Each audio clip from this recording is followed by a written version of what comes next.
ito, may regalo ako sa'yo. Sa Bible study mo kasi, napansin ko, di ba pag maghahanap kayo ng verse ng Bible, medyo nahihirapan pa kayo, or yung book na pa kayo. Kaya alam natin, kinuha ka na AI. So yung regalo ko sa'yo, AI, katitig. Para sa Bible study mo, basa nyo lahat.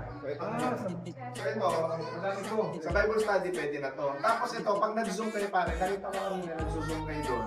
Medyo maliit yung screen. So mamaya, i-demo sa'yo. Ayun na. Meron po tayo dito na AI companion. Si Lebron po is one of the first AI smartboard here in the Philippines. So yan, naka-set up na sa'yo yan. Ginawa ko yan para sa'yo.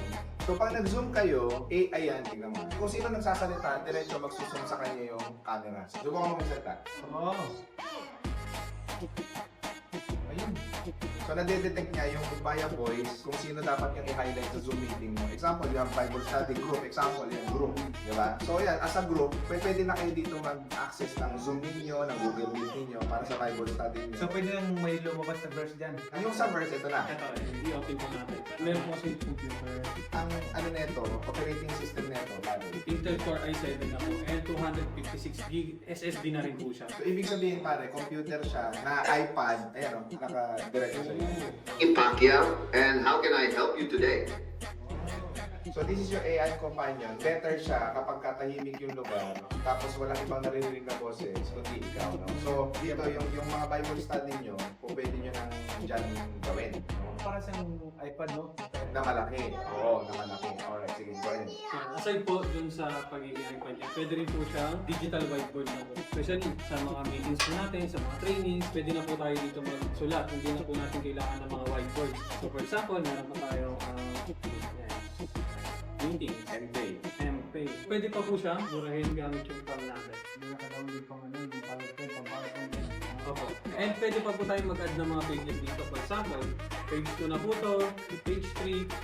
Very useful to sa mga limited space po natin ng mga whiteboards. Kasi kailangan pa po magbura bago magdagdag pa po ng mga ano eh. So dito, hindi na po kailangan. Yan, mababalikan po siya anytime. Tapos diretso na rin sa phone mo. Yan. Pwede rin pong i-share yung mga napag-usapan po natin through QR code. Pwede po natin i-testing.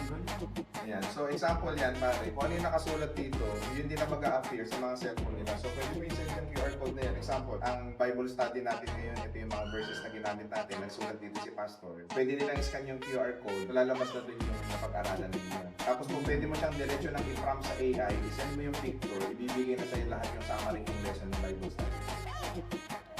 Ganun siya. So, yun. Para sa Bible study, yung Bible study. Okay, sige. Game. Aside po sa boxing, Basketball. May din po tayo sa basketball. Yan, pwede na rin po ito pang able play nyo sa basketball. Triangle defense. Ano yung ball Hindi ko alam eh. Pick and roll lang, pick and roll.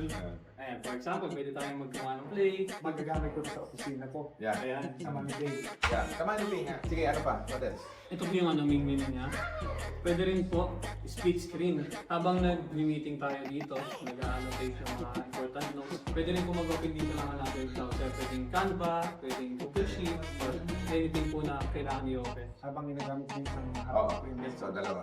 Tapos itong screen pare, pwede mo rin i-record. So, lahat ng ginawa mo dito, pwede mo i-record. Tapos pwede siya mag-activate ng QR code. Pwede mo i-send sa lahat yung meeting niyo. Oo. Ayan. Tapos kung pwede mo siya pare, kung mas komportable ka sa phone, i-mirror mo siya dito. So kung pwedeng nasa phone mo, ilalabas mo dito para rinig mo siya ng malakas, tapos nababasa mo na rin ng mabilis. So gagawin mo lang parang mic yung phone, pero naka-mirror ka kasi dito. So pwede siya ng mirroring dito. Ganun siya. Ayun. Yun, so siyempre nakita naman po natin si Lebron, napakadaming useful na features sa business natin. Pero pwede rin po ito for entertainment. Lebron? Lebron po. Lebron James. Lebron. LeBron James. Ito si LeBron James. Kasi baka gusto-gusto sabi niya, oo, Jordan yan.